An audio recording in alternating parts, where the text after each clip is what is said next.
I think we can start now. Good afternoon, good morning, or good evening to everyone. Together with my colleagues, Andrej, Srakar, and Marilena Vecco, we would like to welcome you to panel 6, dedicated to art market and econometrics, new approaches and perspectives. So thank you very much to all of you for joining. And of course, we would like to thank our speakers and guests, but also the ACEI committees and Trin and Bronwyn in particular for giving us the opportunity to chair this special session. We won't be too long for this introduction since we have quite a busy program for the next hour and a half. But briefly, the idea of this art market panel came up after several discussions we had and based on two main observations. The first observation is that, yes, there has been a very long way since the pioneer economic research on the art market, traditionally dating back to 1986, with Baumol seminal papers on art investment as a floating crab games, then followed by the works of Ginsberg, Wellens, Goetzmann, Grady, May Moses, among many others, and that all contributed to better understanding various financial and economic aspects of the art market.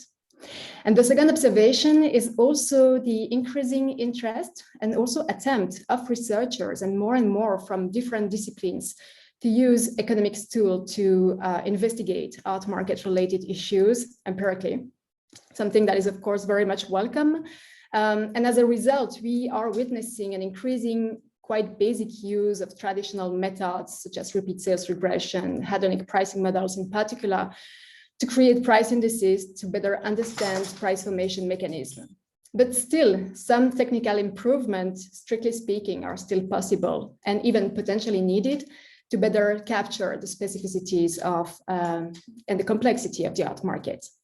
We therefore thought it would be a timely opportunity to present a couple of original modeling approaches in the econometric analysis of the art market and to reflect on some technical issues faced by art market researchers, the main goal being to improve current econometric methods in a meaningful way. So today we are delighted to have on board 3 distinguished scholars who have significantly contributed, amongst others, to developing existing models and who are going to share their views on this topic based on their most recent research. So we would like to welcome Tim Frey, Professor of Econometrics at RMIT University in Melbourne. Then we have Christophe Spaenjers, Associate Professors of Finance at HEC Paris Business Schools, and then Fabian Bocart, who is Chief Data Scientist at ArtNet in New York. So thanks again to the 3 of you for being here today in a very international panel, a panel that will also be introduced by Dr. Johannes Nathan, who is the co-chair of TIAMSA, the International Art Market Research Association, and who has actively been working for several years now to promote art market studies in a cross-disciplinary way and to bring scholars and art market practitioners together. So thanks a lot, Johannes, for having accepted this invitation. We also wish we had Victor Ginsberg with us today, since his work was obviously quite influential in this field of research. Unfortunately, he could not participate in the conference this year, but he is very much aware of this special panel and supportive of it. So we would like to dedicate it to him. I now give the floor to Marilena, who is going to tell you a bit more about the planning and the practical organization of the panel. Yeah, thank you, Anne-Sophie. Welcome. This panel will be structured in the first part, in which we'll have the presentation of Johannes, a short one concerning the relationship between art market research and importance of methodology. And then each speaker will have 15 minutes to present their own research and provide insights on the main relevant approaches and the future directions. Then after that, we will have 15 minutes of recap that will be done by Andrej, and these 15 minutes will be used as a sort of basis in order to I would say, to reinforce or to develop the discussion, because during the last 20 minutes of this panel, we would like to have a fruitful exchange with the audience. Therefore, we will ask you to the audience, of course, to pose questions in the chat, in order that we can still collect this chat and then cluster and address them to the different speakers according to the different topic. Okay, and then if probably, hopefully, we will have a lot of questions, and if we will not be able in replying to all questions during these sections, you have to keep in mind that the link will be still there, and then each speaker can reply privately in the chat. So there is this nice system that is very, very useful. So don't be desperate if your question has not been answered during the panel, because later, the speakers will make time in order to reply, to address all your questions. So please, now I would like to give the floor to Johannes with his short introductory note. Thank you.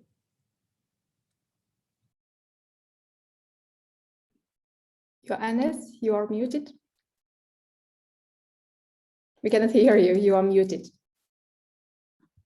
Terribly sorry. I'll start again. Thank you very much, Anne-Sophie and Marilena and Andrej, for kindly inviting me to address this panel briefly. I am certain I won't be able to do justice to the task that I was given to outline recent developments in art market researches and really explain the importance of robust methodology and interdisciplinary approaches, because art market studies are still a nascent field, which is why I find it so extremely exciting to actually follow them. And it has also been extremely rewarding to found, together with several colleagues 5 years ago, the International Art Market Studies Association, which fortunately now enjoys growing attention. We already have about 450 members. We have announcements that are now subscribed to by well over 2,000 people, and it seems that it continues to grow. So there certainly is an appetite, which is wonderful, because now I'm speaking from the perspective of an art historian.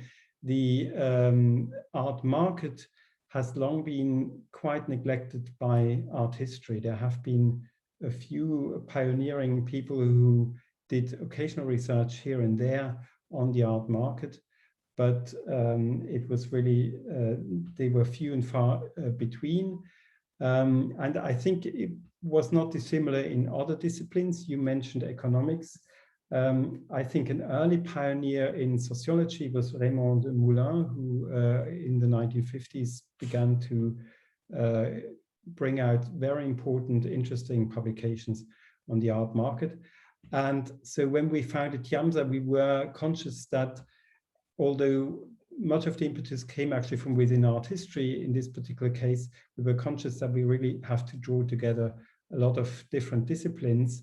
That includes economics, sociology, but also, for example, lawyers. We have a strong TIAMSA legal section that takes care of growing and more pressing questions relating to the art market and the law. Now, in art history, a driving force has recently also been provenance research. And this is why I'm listening with particular interest to the papers that will follow, because with provenance research, it suddenly became clear that we have to establish large databases. The Getty has been establishing its famous provenance index. More recently, I've been involved in, or sort of helping a little bit in establishing a database of German auction catalogs of the first half of the 20th century, which of course have a particular interest for provenance research. And a lot of these data are now growing. These pools are being added to all the time.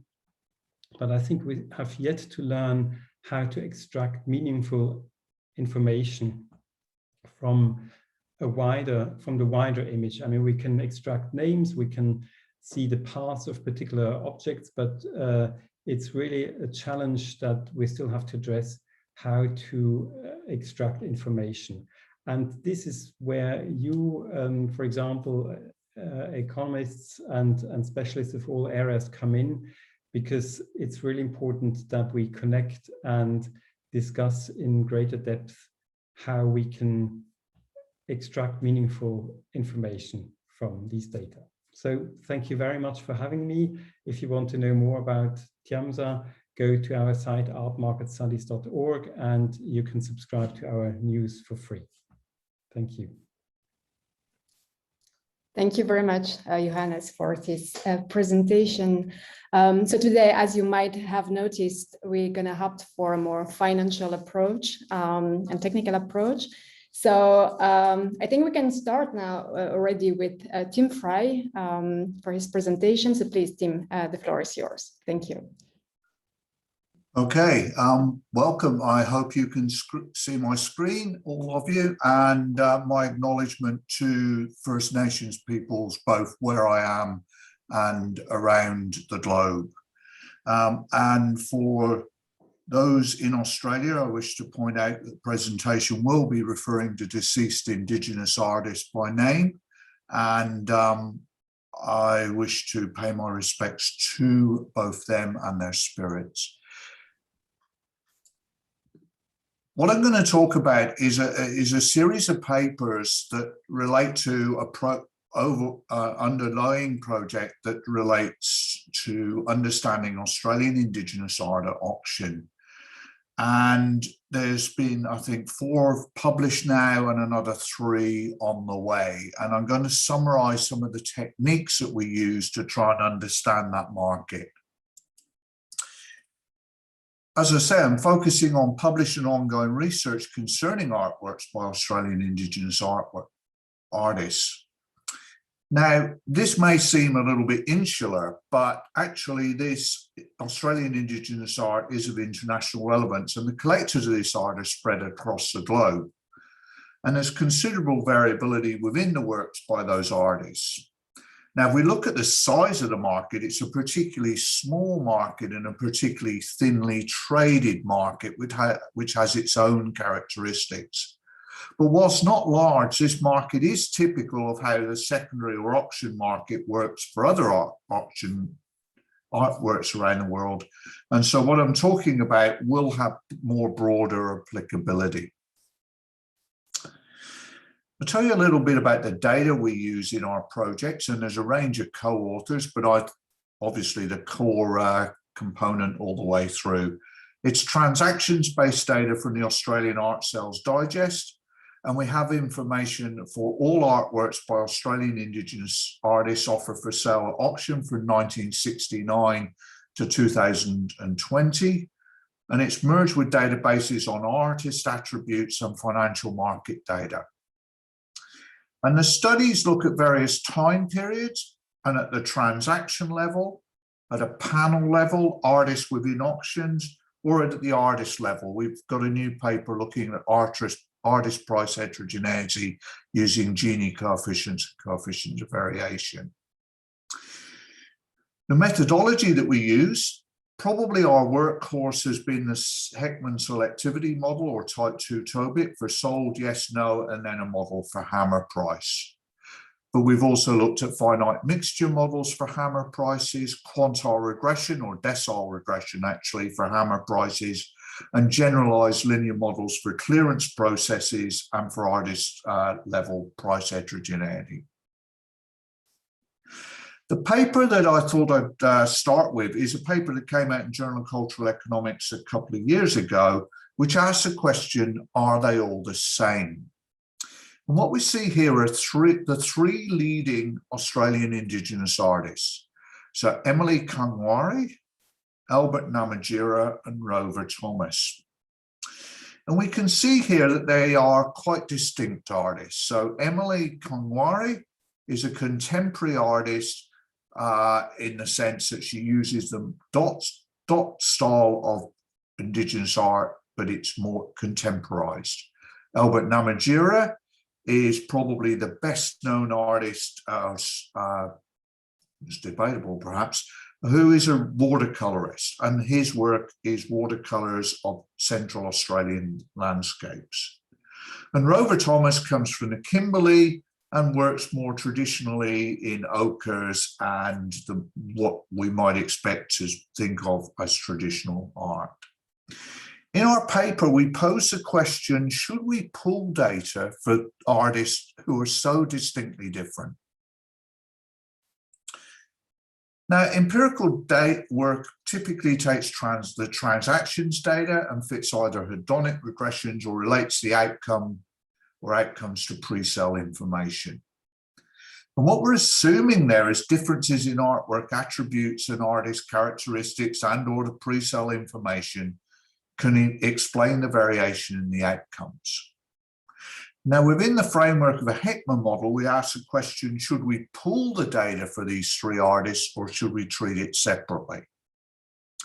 And pooling imposes simple parameter restrictions that can be tested using a statistical test, and we use a likelihood ratio test. And we find overwhelmingly that we should not pool data for these artists. Now, within the paper, we provide guidance on the idea of pooling, how you could do the test, and under what conditions you could separate. And it was a fascinating paper yesterday in the Young Researchers Workshop by Mike Baumol, an art historian, who actually, without realizing, he'd never read my papers, but he'd actually looked at a number of individual artists separately because he viewed that each artist was different and they shouldn't be pulled together in a statistical analysis. So it makes a lot of sense, but we provide guidance on when you should or shouldn't pool. What else has the work shown?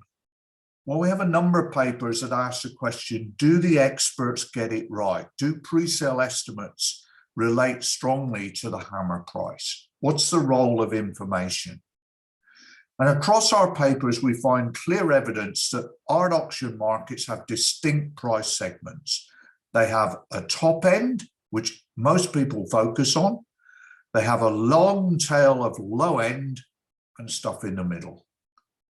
How does that impact? Well, does it sell? Well, artworks at the low or top end have higher probabilities of selling than those in the middle. Auction house matters. There are strong quality signals with auction house, and the more works offered by this particular type of artist, the higher the probability of sale. What about for hammer price? Again, there are clear segments, and a pre-sale estimate underestimates the low end. They just seem to say maybe it's at $500 it sells for $1,000. Tends to overestimate the high end. That could well be for strategic reasons to get bidders into the room. We don't know. But it's accurate in the middle. Moreover, market information about the state of the market and the state of investment, alternative investments matters at the top end. And again, auction house matters. What has our work shown about the artists? We have another paper in Journal of Cultural Economics on the gender effect in Indigenous art. And we find, contrary to the usual gender effect, that art by female artists sells for more than that by male artists. The female artists, for example, Kungwari, who you saw, tend to work in more highly valued contemporary styles which are sought after. There are also cultural reasons why they work in these styles. But moreover, or however, when they work in the same style, they still sell for more. Recent work in progress shows that price dispersion across artists can be explained by several factors, such as the number of categories, how diverse their oeuvre is, the number of auction houses that are dealing in their works, the number of works they sell, the region they come from, and the gender again. Our work has consistently shown that the top end is dominated by relatively few artists who tend to produce just one type of artwork, usually paintings. Go back to the opening remarks by Johannes. We've also, in a recent paper that's actually the second, I think, Cultural Economics Online seminar, we've looked at the importance of provenance or authenticity. We looked at how the market reacted to issues around attribution in the late 90s around Turkey Tolson Japarula and Clifford Posson Japulcari in 98. For the attribution issue, which was the Turkey Tolson, we found that both the artists and those who worked in styles like his suffered a fall in clearance rate, whilst they increased for the other types of Indigenous artists. For the forgery case, the Clifford Posson case, we saw that an arrest was made and the value of works at auction fell. So authenticity matters in the art market. Clearance rates and realized sales value can be impacted. In fact, in that presentation, we point out that an artwork that went for sale at the end of last year, which was tainted by this particular issue, was also impacted. So I was asked to speculate where to next. Well, the work that we have undertaken, but also others have undertaken, have shown distinct price segments exist in the auction market with potentially different buyers, and that suggests a need to model more directly at the segment level. So perhaps we look to combine selectivity mechanisms of sale, not sale, with components other than simple regressions. We might combine them with contour regressions, finite mixture models, multiple equations. The work we've recently been doing on provenance suggests that we should be looking at multi-level models of longitudinal auction data. And also we're just about to look at repeat sales data to look at resale royalty and price indices, which links neatly to two of the other presentations. Other approaches and applications that might have some resonance in looking at art market data would be the nature of zero observations, sale versus not sale, are they true zeros, unobservability. The question econometric-wise of hurdle versus selectivity models, generalized Tobit models, or more general models. I also, in a parallel research strand, have been looking at compositional data approaches, and that's looking at share or allocation data, for example, budget shares, cultural trade flows.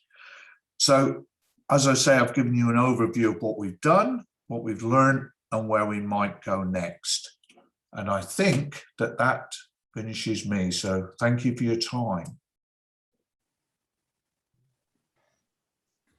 Thank you very much, Tim, for the great presentation that shows how important it is to consider the vertical differentiation of the art market, but also the horizontal segmentation. Thank you so much. I think we can move on to the next speaker. Christophe, the floor is yours. Yeah, thanks for having me and for inviting me to talk a bit about my research on this panel. So the title of my talk is Machines and Masterpieces, which is the old title of the previous title of the paper that I'll spend most of my time on, which is now called Biased Auctioneers, which is joint work with Mathieu Aubry, Gustavo Manzo, and Roman Krausel. So what we do in this paper is we use machine learning to predict art market outcomes. So in a nutshell, I'm going to give you a sort of very brief summary of what we do, and then in the next few slides, I'll give a flavor of some of the results. Of course, we don't have much time, so if you're interested, you can find a paper on my webpage or on SSRN. It's available online. But so what we do in the paper is we construct a neural network that predicts hammer prices for paintings at auction in one specific year, 2015. That's an out-of-sample year based on about 1 million transactions of paintings over the period 2008-2014.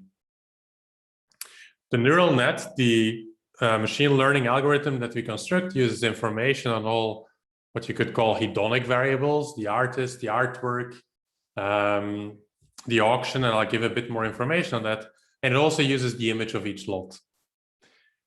We're then going to use these machine learning valuations and compare them to the predictive accuracy of a hedonic model, like a standard linear regression model. We're going to use these machine learning valuations to study the informational efficiency of auctioneers' pre-sale estimates. So we're going to try to see whether we can improve on auctioneers' pre-sale estimates as predictors of hammer prices.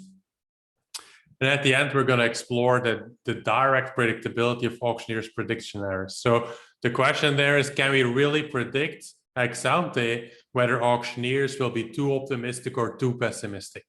Right, so that's basically in a nutshell what we do in the paper. Again, I just want to give you a flavor of what we do. I don't have time to go into all the details, but just let me show a few exhibits. So in a nutshell, what our method is doing is this. It's taking a layer of inputs, which you could think of as hedonic variables like artist fixed effects, artist nationality, birth and death year, but then also artwork characteristics like size, medium, the traditional hedonics, and then a couple of auction characteristics like auction location, auction house, and so on.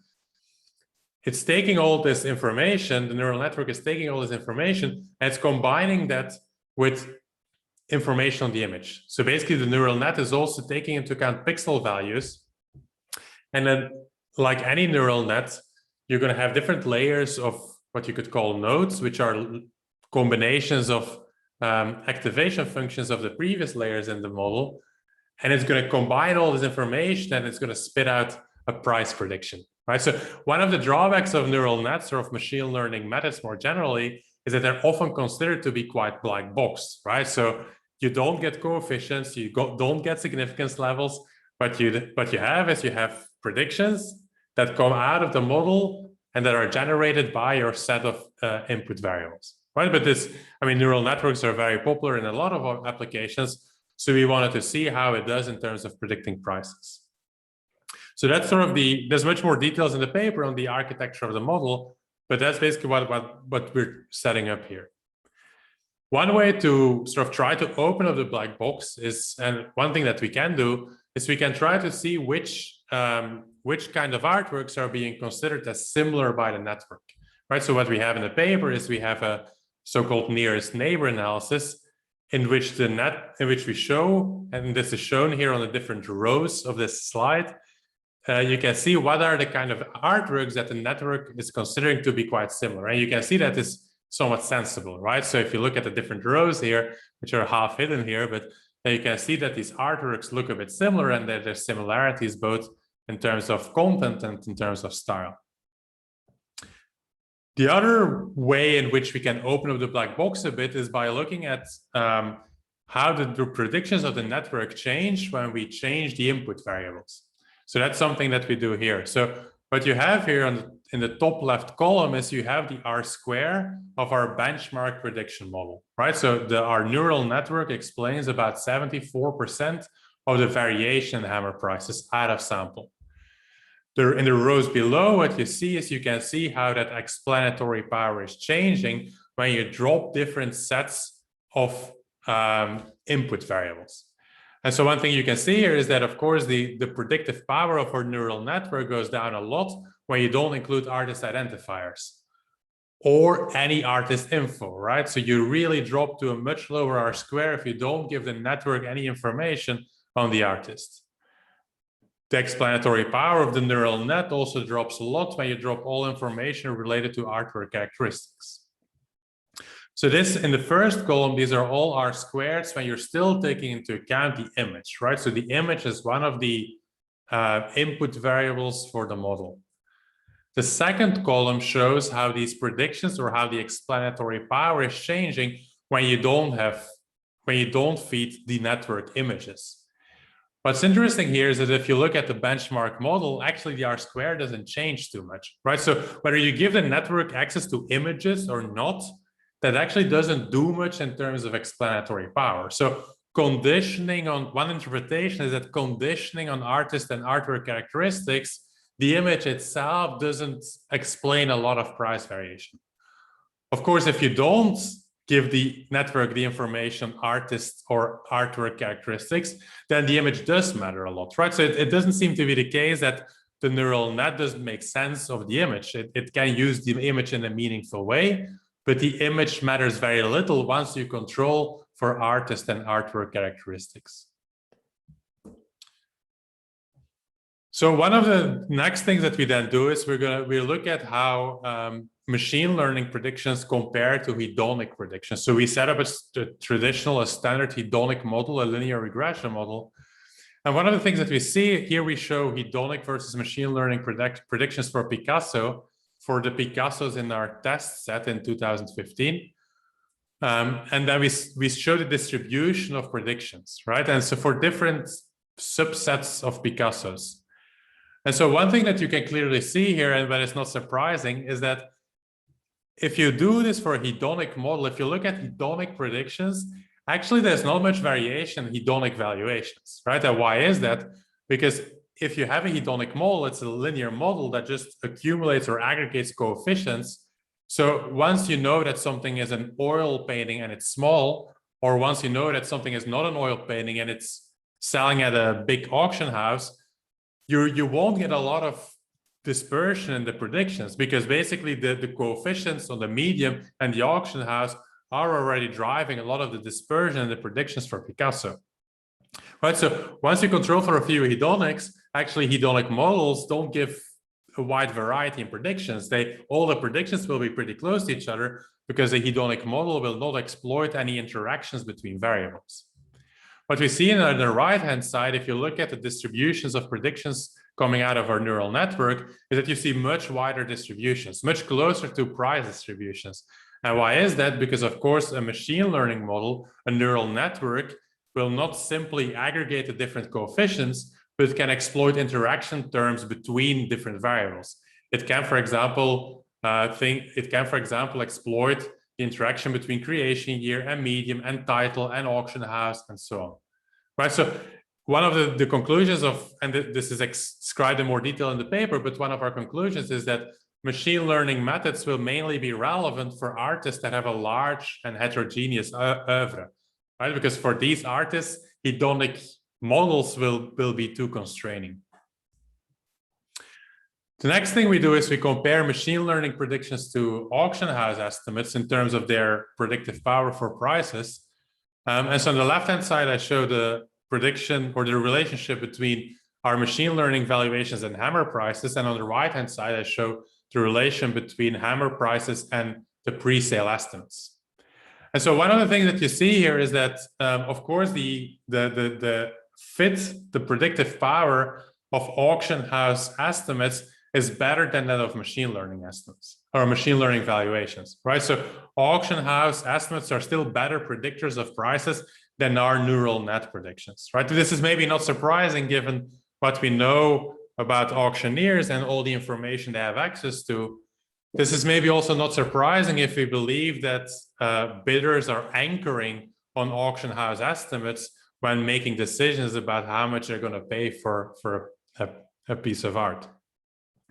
However, what we show in the paper is that the machine learning valuations still have additional explanatory power for prices. What does that mean?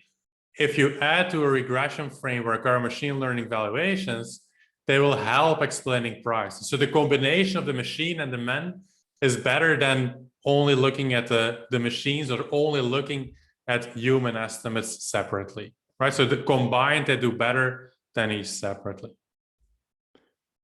What we can then do is to dig a bit deeper into this relative performance of machines versus auctioneers. Is we can try to assess when will the machines do relatively well, right? So what we show here is the result, or are the results of a probit model in which the dependent variable is a dummy variable that equals 1 if the machine does better than the auctioneer, right? If the machine learning prediction is more accurate than the auctioneer's pre-sale estimate.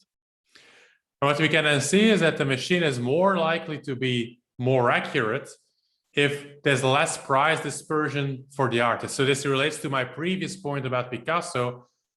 Hedonic models, but even neural networks or machine learning models, any statistical model will struggle if the artist is associated with a lot of different prices. The machine will also be less likely to do well if the artwork is hard to value based on its hedonic attributes, right? So we can really link the performance of the relative performance of the machine to a couple of artist and artwork level characteristics. So let me point out a few other things. So the machine is more likely to do well for cheaper artists, right?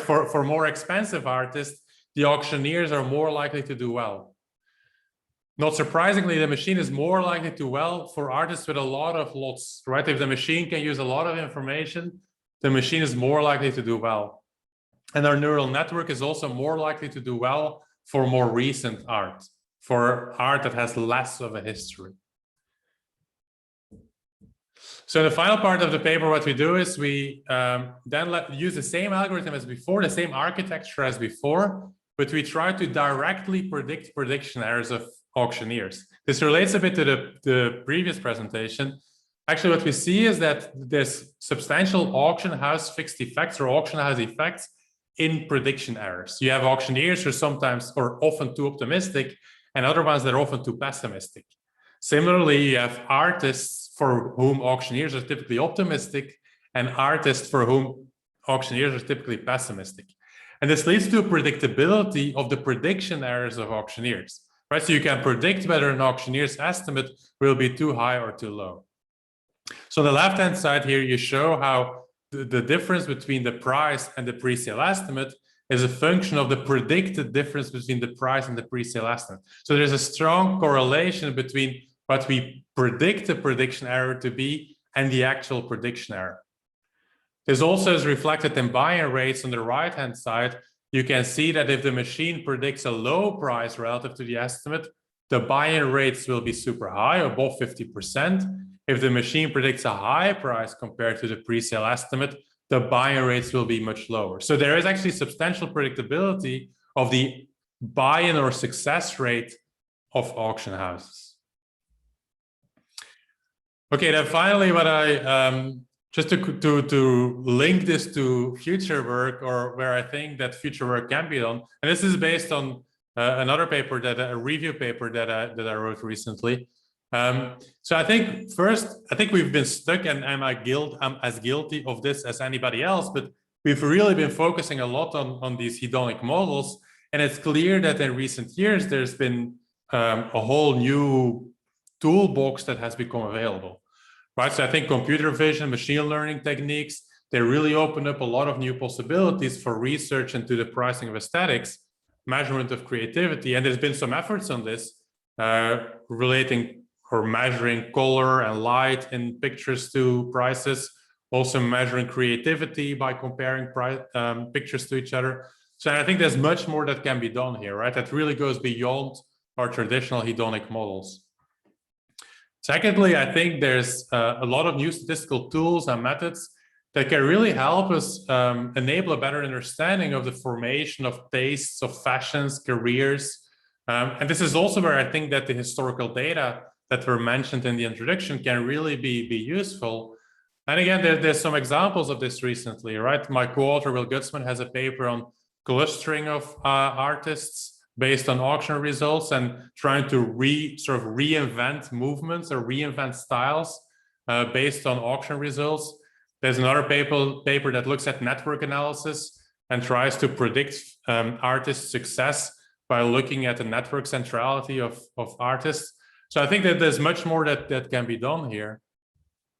The third thing I would say is that something that maybe has been underused in the past is experiments, right? So I think a really nice paper recently is the one by Renee Adams and co-authors on gender effects in tastes and in art prices, where they show how people react differently to art when it's supposedly by a male artist versus a female artist.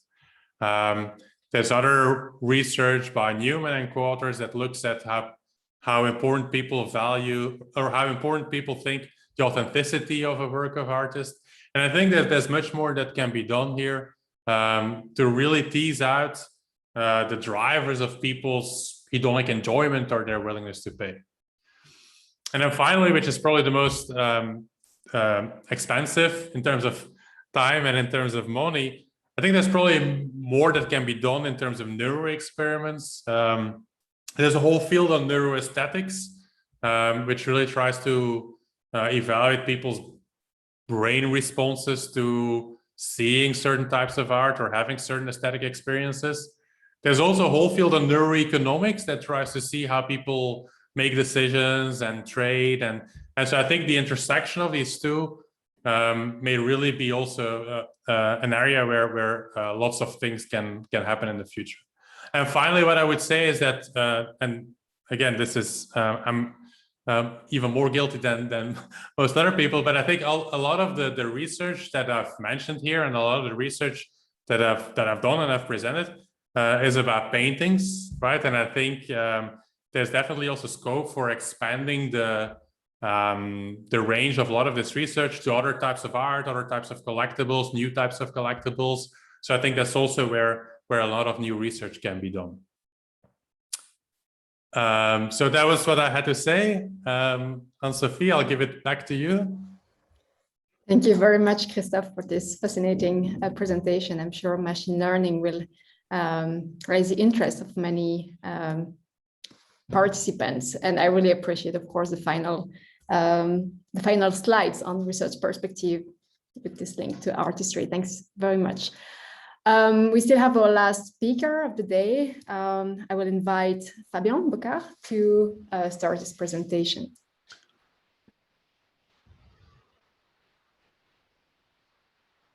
Okay. Thank you, Anne-Sophie. And thank you for inviting me today to the online Association of Cultural Economics conference this year. So the problem we are trying to tackle in the industry at large, and for which I received great help from Eric Geisel of the University of North Carolina at Chapel Hill and Christian Hafner from the Catholic University of Louvain, is how we can increase frequencies in price indices.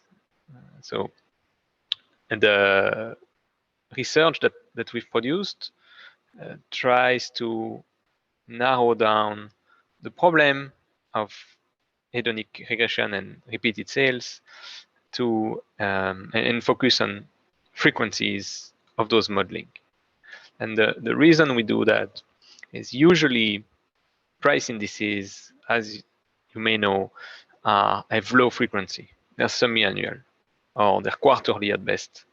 And the reason is fundamental to the art market. There are two main periods for sales at auction, one in May and one in November. So those are the big sales that drive the prices. They also drive the data because there is much more activity there. And so the rest of the year data are sparser and those assets are quite illiquid. So usually it's easier to have a semi-annual type of modeling because of those two spikes. This being said, it's not because there are two sales that are very important in the art world that the rest of the year is completely dead. And I want to insist today on the need for higher frequency information because, interestingly enough, in other research we do, the questions by referees are almost systematically, why do we need higher frequency? Like, there is no reason to need higher frequencies in price indices. Monthly is not necessary given you need more than a month to resell an asset and so on and so on. So that's those are legitimate questions and I want to address them, and we address them in this paper too. The first part is in terms of art as an asset class, which it is for many actors in the art world who actively invest in art. And there are some debates about art being a dual consumption good, but as a fact, there are free ports in Switzerland, in Singapore, in Dubai that are stacked with artworks in the amounts of the billions of dollars, and they are not there for aesthetic dividends, right? They are artworks that are being stored because they're investment vehicles. And that's the reality of the art market. And once an asset is there as an investment vehicle, then it means optimization when it comes to investment allocations. So the questions investors in art have are the same as questions investors in traditional financial assets have, which is how do I best allocate my money? And to do that, people need tools. They need more than semi-annual indices. They need the capability to assess and compare the investments in artworks with investment in other securities that have higher frequencies and more detailed information about how often the market moves, what's its volatility, what is going to happen in the next 6 months, and things like that. The second part is, the second argument why to have higher frequencies is to estimate correlations and spillovers in the art market. And events across the globe happen randomly, more or less, across the year. And usually when there are shocks like the pandemic or financial crisis or things like that, they don't necessarily happen in May or November. It so happens that they might happen in April, they might happen in December or in the middle of the summer. And in that case, it's very difficult to assess the impact of external events on the art market, or reversely, how the art market can impact other industries. To do that, you definitely need higher frequency information to best estimate how things react to what in across the world. A third very concrete need is for art funds. Art funds exist. They're hedge funds. Some are listed. And by law, they require a mark-to-market valuation, a mark-to-market accounting. And there's a lot of issues for the moment with art funds related to the way they value their collections, because there is no systematic way to track the prices of art through time. And so they most often rely on experts' input, an expert who's going to give a new valuation every month or every 2 months. And that's, as we just seen with Christophe in his presentation, those experts have biases, they commit mistakes when it comes to evaluating artworks, whereas having a price index that can be updated monthly helps mark-to-market valuation for hedge funds. And honestly, art funds could really use improved risk management. So that's why I insist on the need to have higher frequencies information. And finally, there is a huge, gigantic market for auction guarantees, which are basically options, financial options. Puts and calls are being transacted at auction on a regular basis. And it's impossible to price a put using semi-annual data. That's just very hard to do. When you plan an auction in 3 months, you need to price a put in 3 months, but you have 6 month information. You can't use that information to price your option accurately. And we've seen time and time again problems in the auction guarantees, massive losses by underwriters and so on. So that's why I insist on the need for higher frequencies and the real world applications it has. And as many of you know, traditionally, there are 2 types of price indices, hedonic regression indices and repeat sales regression type of indices. So in hedonic regressions, the model eliminates differences between artworks to regress the influence of time on prices. And this has been applied since 1993. In repeat sales regression, it's straightforward. It looks at the average returns of artworks that have sold and resold through time. And in 2006, Victor Ginsburg and his co-authors, Michael Moses and Yampain May, have compared hedonic regression and repeated sales regression, and they find that those two converge when there are enough data. So they are more or less similar at large scale when data are large. This being said, hedonic regression has a huge defect in a way, in the sense that a standard functional form needs to be selected, right? And a linear form may not be ideal. And again, to refer to Christophe's paper, machine learning shows that it can easily beat a linear form. So nonlinear forms can easily beat linear forms when it comes to estimating hedonic models.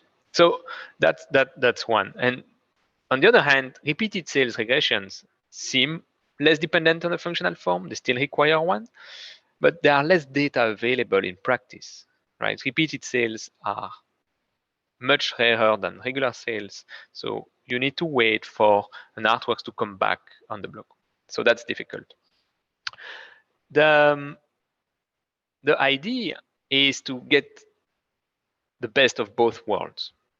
So we want to be less dependent on the functional form, like repeated sales regression, but we also want higher frequency of data, like in hedonic regression. So how we do this, we offer a simple solution to this problem that is easily implementable. So it's easy to implement.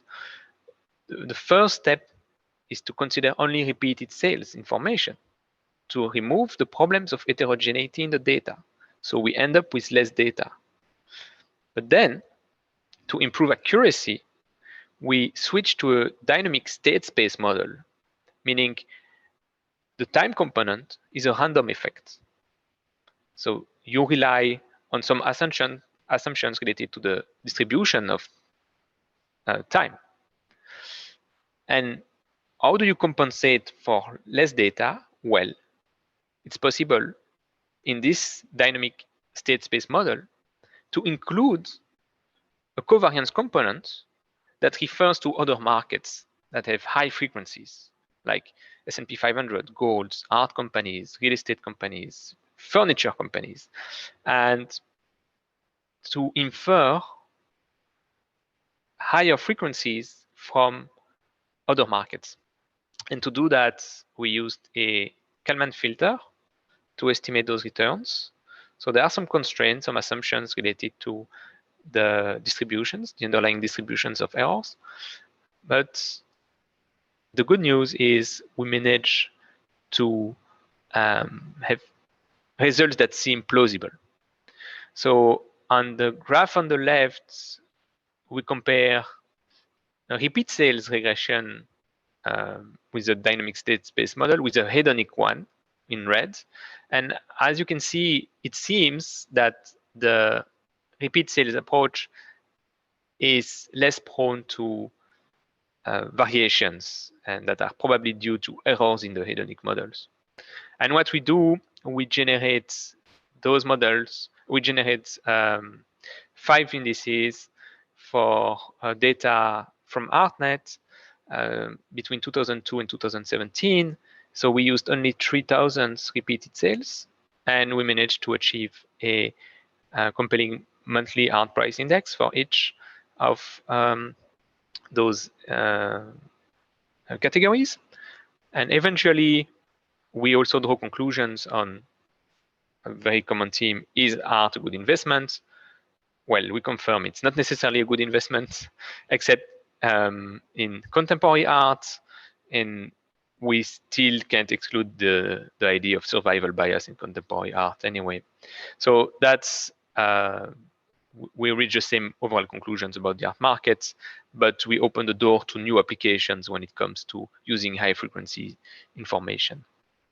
And there are some limitations, of course, to this model. The first one is, well, you need co-movement with other markets. And if the art market was completely uncorrelated, then that would be a problem, but it's not the case. The other question is, that's good to see the market, but practitioners need it at artist level. And finally, how could we get more information into a dynamic state space model? And this is why I refer again to Christophe's research on machine learning, and also other research in the field on how can we assess hedonic modeling using machine learning and move away from a linear form and move away from time dummies, which are honestly not required anymore in 2021 when it comes to estimating price indices. Well, thank you.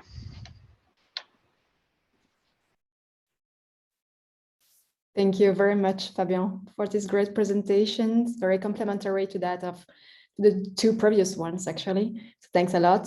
I'm now going to give the floor to Andrej for the discussion part, and to Marilena as well. Thank you. Thank you to all the speakers. I think that we heard 3 very interesting presentations. You will hear short discussion, which would provide some ground, hopefully, to stimulate both the debate within the panel and hopefully also the questions that you will have in the chat. Initially, I would mention that the idea for this session, I think also with Anne-Sophie and Marilena, we had some debates to which extent to make it technical, less technical, address the, I would say, really totally applied, totally technical issues. So you will hear a view from someone.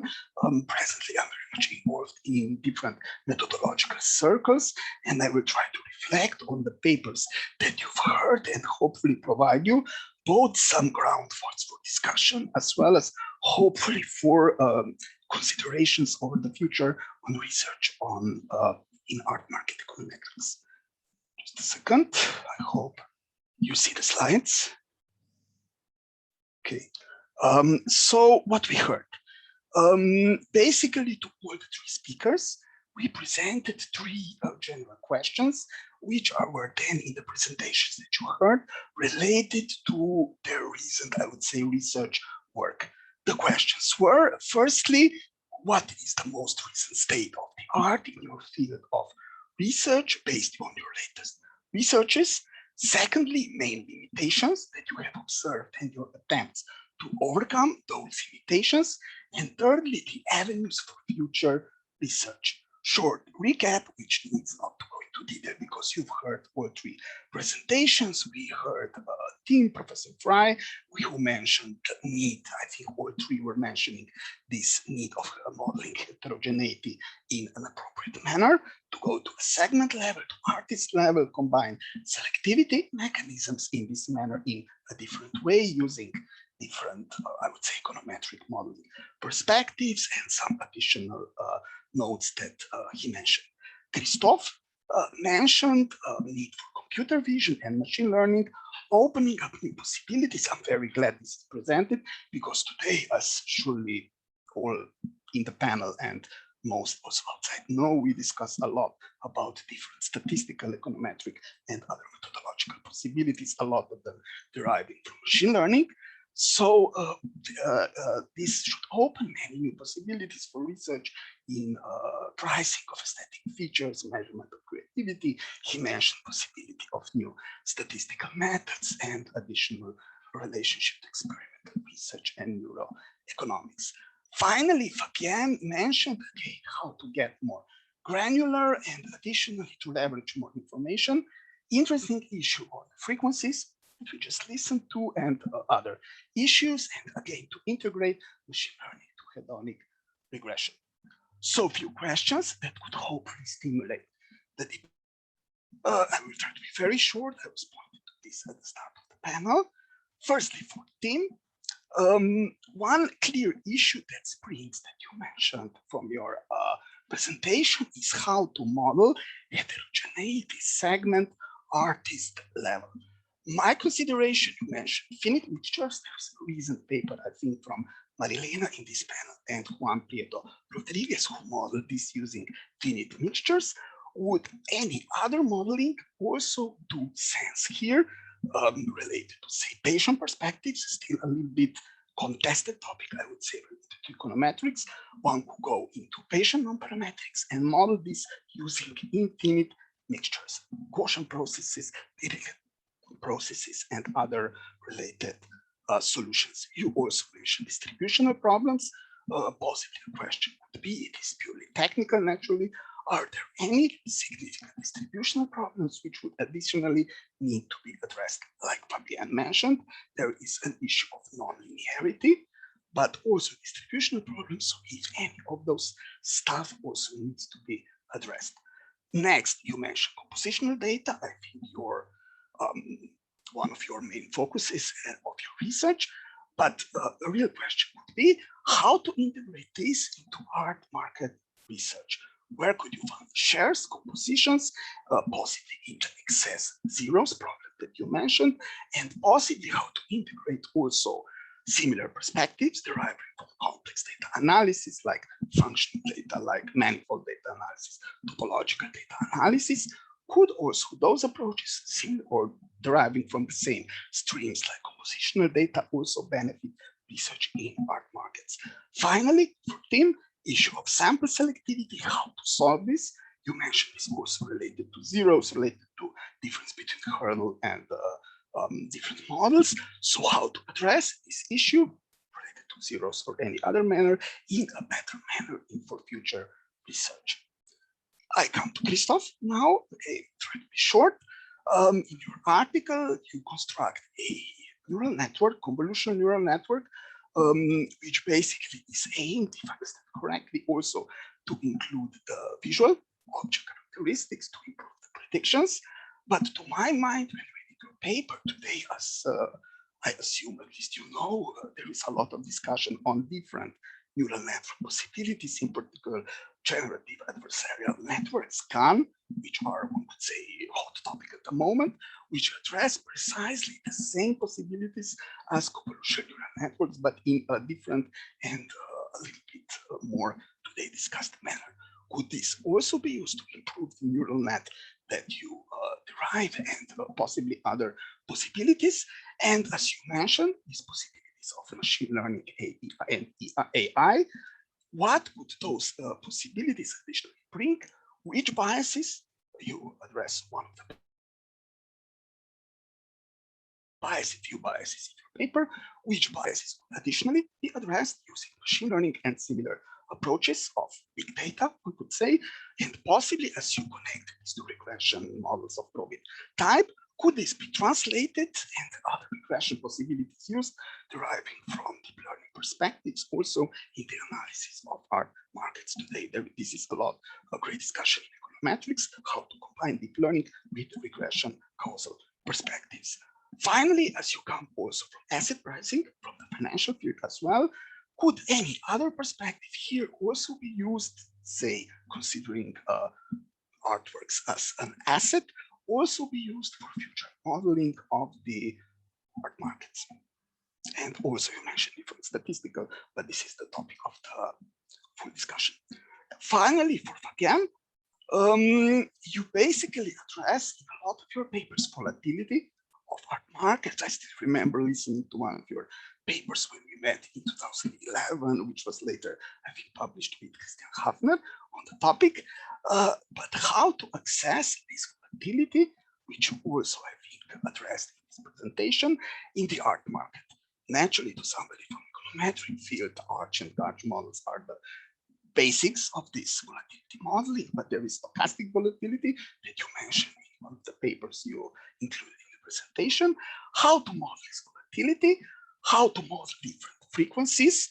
You mentioned a nice possibility here. So how to include this different frequency data into state space modeling, but could possibly also other models. There are models which combine different frequency into models like MIRAS, I'm pretty sure you know, and other approaches. Could this mixed frequency approach is possible to provide another way to access this approach, this frequency problem that you mentioned? Finally, this state space perspective, you used it, I think, to solve a concrete issue that you mentioned, but to mind come clearly, as usually we model in our pricing, some time series perspectives, which relate also to stochastic processes, which you also use in your state space approach. Could other probabilistic perspectives, could have random components, random processes. It also could provide some value naturally in addressing concrete issues related to art markets, like you used it to address this mixed frequency or problem of frequency of data approach. To shortly conclude, those were the issues that we discussed, I hope I say, both with Anne-Sophie and Marilena in last month or so. Firstly, to somebody who comes outside from the art markets, we know, I would say clearly, that we have the hedonic and repeat sales regression perspectives. All of the speakers can address this, but is there really some urge to have only two perspectives? To someone outside, this seems like clear limitation. In particular, Fabian mentioned different, and also Christophe, different possibilities, which could be used in the networks and so on and so on. But could we go beyond hedonic and repeat sales further? Also, in Christophe's presentation, you nevertheless refer to hedonic regression in comparison to machine learning perspective. Could even this first step, the hedonic model, be overcome in the art market modeling? So could there be models based on some other discussions during the conference and previous considerations? We know that value, that price is an information about the value of an object. Could different value perspectives that are developed, we know a lot in culture economics, also provide ground for different models of the art pricing and in art market assessment? From pure mathematical perspective, basically, like Tim knows, compositional data are modeled in simplex spaces, and in mathematical economics, contributions of Alibrantis and colleagues show that prices generally live on rich spaces. We have a lot of work related to machine learning, to rich representatives, and so on.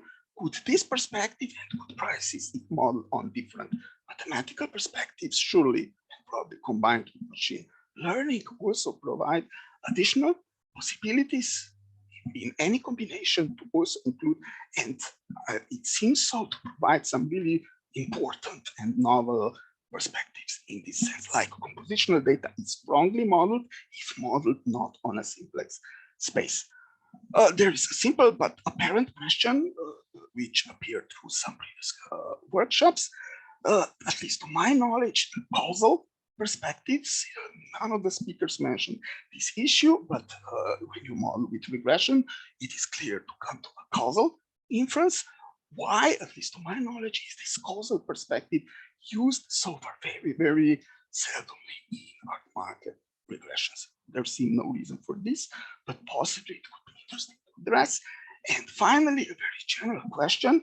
What is the position of art market research in general financial and economic field? I know that I think that Christophe will come from the financial field, that is primarily, and so on. So it is very interesting to ask, for culture economists, I think that art markets provide really one of the clear mathematical and modeling perspectives, but is this similarly for the general economic financial perspectives, and how do the articles on modeling art markets contextualize in the conferences, in the journals of general economics, even of general possibly statistics modeling? Is it easy to come? Is it not easy? How do the outside, I would say, economic people view on the research in art markets, and are here also any possibilities of improvements? I was still very long, but hoping for a nice discussion. Thanks. Thank you, Andrej, for launching the discussion. What I propose maybe to do, please maybe just keep your screen shared. So unless everybody noted everything. So maybe we can start with questions for Team Frey, for example, and then speakers can interact with each other if they have additional thoughts.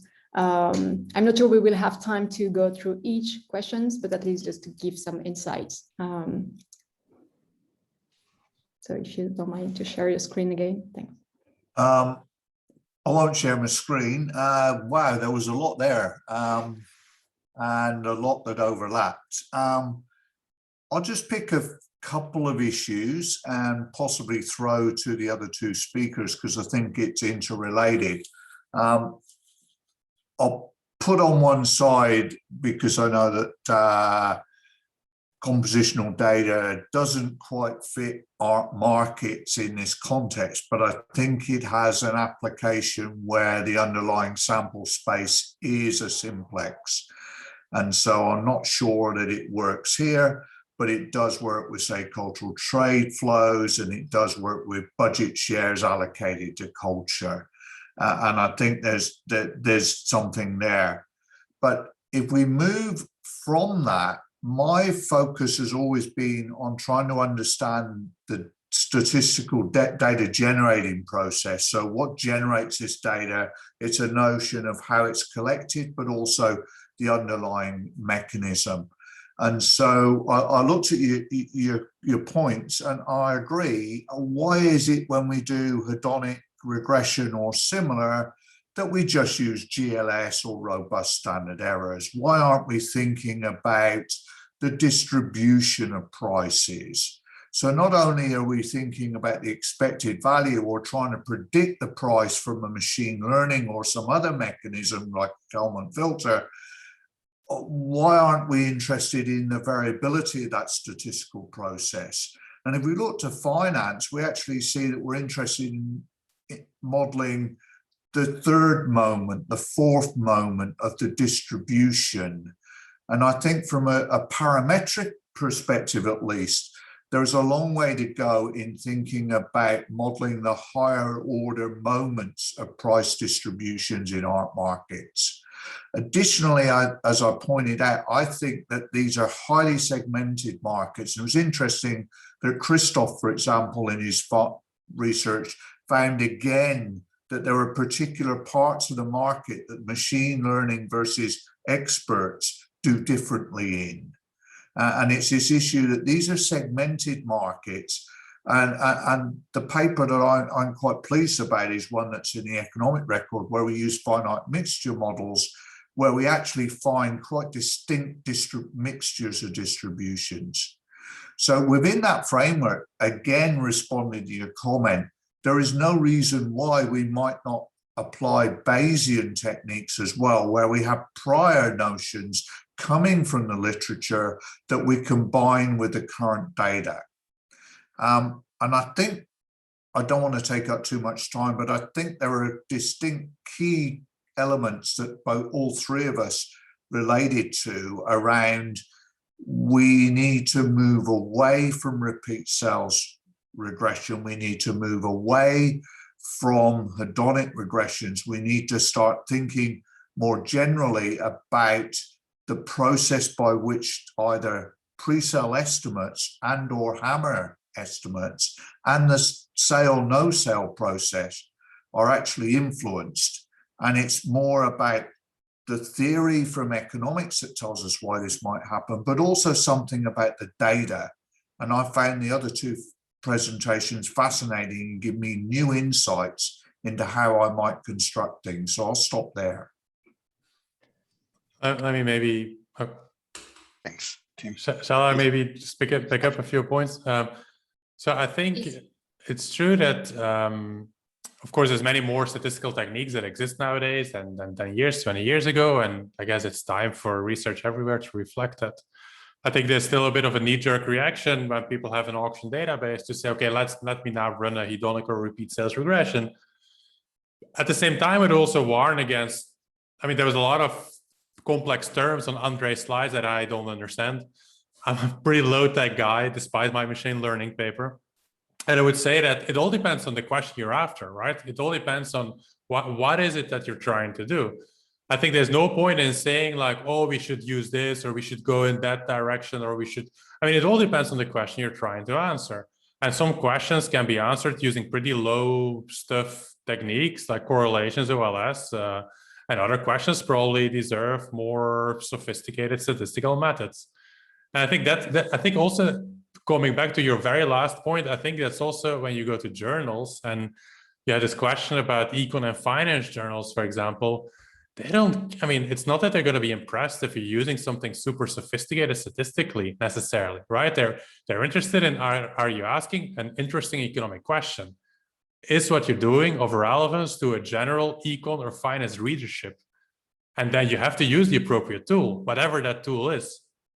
And so I think it's important to understand that. I mean, if we're thinking about publishing in beyond sort of the boundaries of the field, beyond, let's say, cultural economics or art markets journals, I think if you think about econ journals, for example, a typical editor of an econ journal won't care about the art market per se, right? They'll think of this as an interesting setting, maybe, where you can test certain economic theories or theories about human behavior, let's say auctioneers, but they won't care about the art market more than the market for rice or coffee beans or oranges, right? So I think it's important to keep that in mind, that but maybe the art market is an interesting setting to test certain theories. And that also relates to Tim's point, I think, that he said at the end, like, okay, maybe we should start from theory more, develop hypotheses, and then we use the appropriate statistical tools.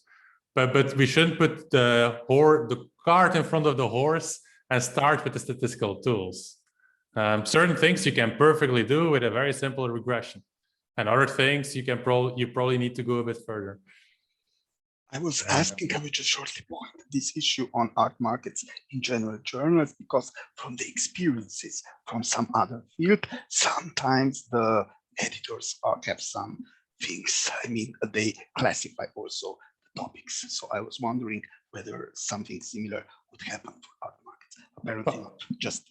I'm not sure I understand your question, but I think what I would say, at least for econ and finance journals, look, publishing is an uphill battle for everyone, right? So it's not that I'm going to whine about it being harder for people who do research in the art market. These are very selective journals, and sort of there's so many markets that exist, right? So I think you just have to prove to editors and conference organizers that what you do is of interest even to people who may not be interested in the art market per se. Even when you've tried to find a job, right? I tried to find a job 10 years ago with a paper on the art market. And I mean, the most frequently asked question that I got is, why should I care? Why should I care about your research if I don't care about art? And I think that's the battle when you're in econ or finance often, right? So like, maybe there's something interesting about the setting. Maybe there's something interesting about your methodology. Like if I think about Fabian's paper, I mean, there's applications beyond the art market for what he's doing. Right, so maybe there's things we can learn about culture or about, but it has to go. I mean, if you want to publish an econ finance journal, it has to go beyond just the interest for art market observers. Okay. Thanks. Indeed, thank you so much, Fabian. Do you want to add something to pick up a question? Yes. Yeah, please. I will quickly address some of Andre's questions, which are relevant, of course, to the discussion about methodologies. When it comes to probably distributions and what to use, there's a lot of things that can be done, of course, in the art market. And the big advantage that art data have over financial data is that they are so complex. And so it's as we pointed out in the panel, it's a sandbox for real applications that have absolutely extraordinary properties when it comes to statistics. And this is a playground for statisticians, of course. And I understand, to Christophe's point, that it has somehow to have an impact on an industry, somehow on some relevance. But very few markets, and this is what it makes it so exciting, very few markets are at the same time unregulated and complex. And that's fantastic tools. And a recent development that we talked about in this conference at large is the NFT market, non-fungible tokens, which all of a sudden brings a massive amount of data on assets that are cultural in a sense, that are alternative, that behave a little bit like financial instruments too. So that is a huge opening for more research and more modeling of cross-movement, co-movement, correlations between markets, and using this as a bridge for frequencies when it comes to price indices. And finally, when it comes to tools, you ask how better probabilistic models or new probabilistic models could answer some questions. Well, one important question I find is art is a commodity in a way, like coffee beans, as Christophe just said. And you might expect mean reversion. And mean reversion in the art market seems to be in terms of trends. So some artists or some categories tend to increase in prices, and then the prices don't necessarily go down, but the growth is less than before, and so on. So there you have application for new type of tools to study deeper how fashion, in a way, in the art market impacts the cycles. So yeah, that's it. And regardless of publishing, it's always important to get research, even if it goes into a working paper and it's never published and everybody finds it's irrelevant. The industry, which I'm proudly standing for today, will use the research and will find a way to monetize it if the tool is useful to the industry. So it's never going to be lost. Fabian, just one small question, if I may. Basically, in my presentation, I also addressed your issue on the problem of a frequency. A clear question could be, do you think that methodological solutions like you presented could be the path forward, or data issues? So I join Tim and Christophe on the need for new thinking about price indices.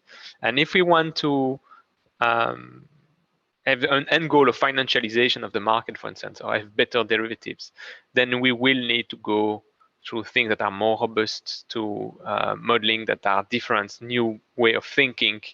And this is the right direction. And I'm sure the audience will conclude on its own that this is clearly the future, and the methodology at large is going into that direction, both in the art market methodology papers, but also in finance at large. Maybe I wanted to add one point that I forgot to mention during my presentation, is that I think also when you think about future methods and methodologies, one thing that I think could also be useful is to think a bit more about different outcomes, right? We focus a lot on hammer prices, but there's lots of other outcomes one could look at, right? You could look at sort of allocation of works to auction houses. You could look at, I mean, Diana Greenwald recently wrote a really nice book which is looking at exhibition histories and applying statistical techniques to exhibitions and artist careers. And so I think, although my first inclination, and I think a lot of us here on this panel, would be to apply these new techniques on the data we've been working with, which is auction data typically. I think it's important to keep in mind that there's lots of other art market related data out there, also historical data, as I mentioned before, where we could also apply some of these more advanced statistical tools, right? So I think there's just an enormous range of possibilities out there for people who want to do research in this field, because there's more and more data that become available, also historical data, and there's more and more tools that become available. And so I think in that sense, what we've seen over the last 20, 30 years with these hedonic regressions, repeat sales regressions on relatively small sets of auction data, that it's just the top of the iceberg, right? There's so much more that can be done. Yeah, I wonder if I might be able to add just a few more thoughts. None of us really picked up the comment in the questions about causality. And I think one of the big problems that we have is that we observe typically the hammer price and whether it sells on the hammer price. There was a fascinating presentation in the Young Researchers Workshop by Laura Knoll around trying to understand concepts of value. And I think one of the problems we face is we only observe the final come. And I think to get at causality, we're going to need to understand the bidding process. So some of the research that's been looking at online auctions, we can see the bidding process as well. We also know nothing about the vendor. We don't know where the reserve is. We don't know the auction house strategic behavior, and there's beginning to be a little bit of stuff about how auctioneers and auction houses influence. So how do we get at causality? I think with observational data that we have, I'm not sure we can. I think we need to move beyond that, and we need to start thinking perhaps about not just more sophisticated statistical methods, but mixed methods where we combine qualitative work with quantitative work to try and unpack what we're learning from our statistical tools. And I think until we start to do that, until we start to understand how vendors' value are, how auction houses' value are, how the market values are, we don't get a full picture, and we don't really get causality at all, no matter how sophisticated our models might be able to get. I completely agree with this point. I think we know very little about, for example, auction house strategies, right? How do auctioneers set their estimates? It's a super hard problem, by the way. I mean, I've started to do some work on this with a colleague of mine who's a good game theorist, but it's a super complicated problem, right? Because they have to attract sellers, they have to attract buyers, and we know very little, right? I mean, auctioneers themselves probably don't know how they set their estimates, which complicates the problem because you can't ask them really. But so I think that there's definitely work for a lot more theory as well, and these hypothesis development into how do people set reserve, how do sellers set reserve prices, how do auctioneers set estimates, how do bidders set bids. We basically have no clue. There's very little theory that guides empirical analysis in this respect. I think Johannes has a question, but I would also pose one question I noted in the chat. It is about modeling blockchain art markets. I hope I did it well. Is that okay if can I maybe just Johannes, if I maybe just the speaker shortly respond to this question, then I would give the word to you. If this all okay? There's a question on the blockchain art markets. So there was a question about blockchain for art markets. If this can I think it's definitely, I mean, there's definitely going to be papers coming out. I know there's people working on this. So Anne-Sophie mentioned this nice paper by Amy, who was here a while ago, and my co-author Roman on blockchain and fractional ownership. I'm working with Amy and Will and on crypto art, NFTs. There's other people working on NFTs. So I mean, I think it's definitely an area where you'll see a lot of research coming out very soon. I think a lot of it is still in progress, right? I would say. Mm-hmm. We have 3 minutes. So Johannes, do you want to pose your question to? Yes, I'll try to be really brief. Initially, I wanted to say how fascinated I am by this discussion. I mean, I'm a lay person, so a lot of it I don't understand to its depth, but I am really fascinated by the various avenues of exploration that you all have taken.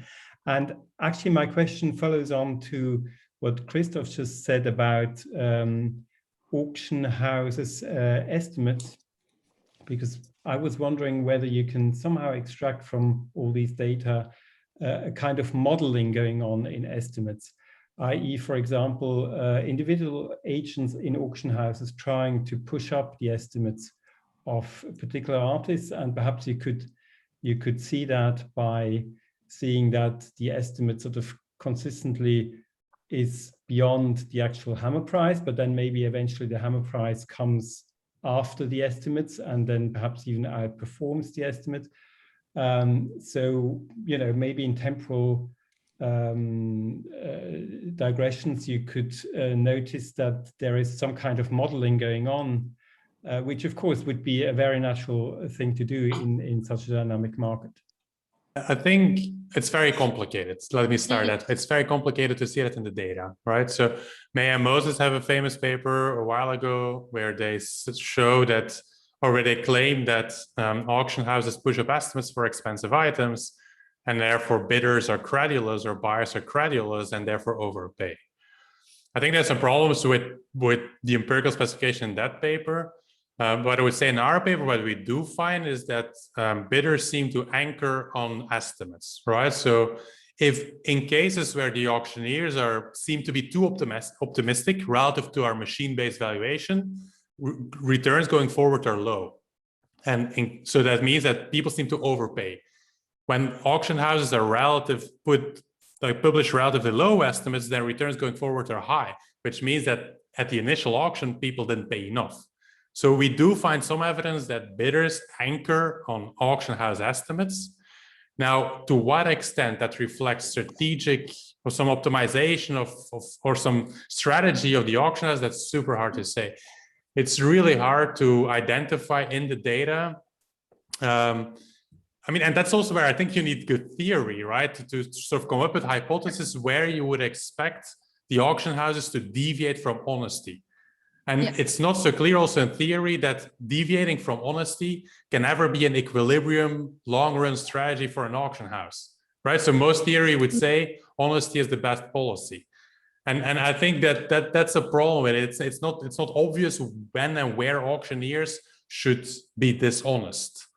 And that's where we first need to come up with good hypotheses. And I know we need to close the thing, but I just want to throw it out there that we are an auction house, and I have access to tremendous data sets when who sells what to whom. Okay, and those questions can be answered. So reach out to me, whoever is interested into analyzing how auction houses make their decisions. Okay, that's perfect. The best news of the day. Yeah, indeed. Just to be sure where the data are and who has the data. It's exactly the power, let's say. Okay, I think that now we are close to the end.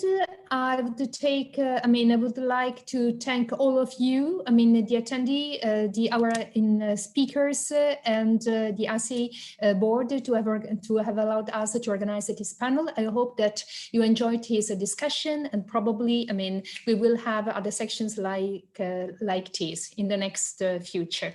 Thank you again, and for the audience, if you have any questions, please pose your questions in the chat, because of the chat, even if the panel is closed, you can the attendees, I mean the speakers can reply to your questions privately, of course. Okay. Great.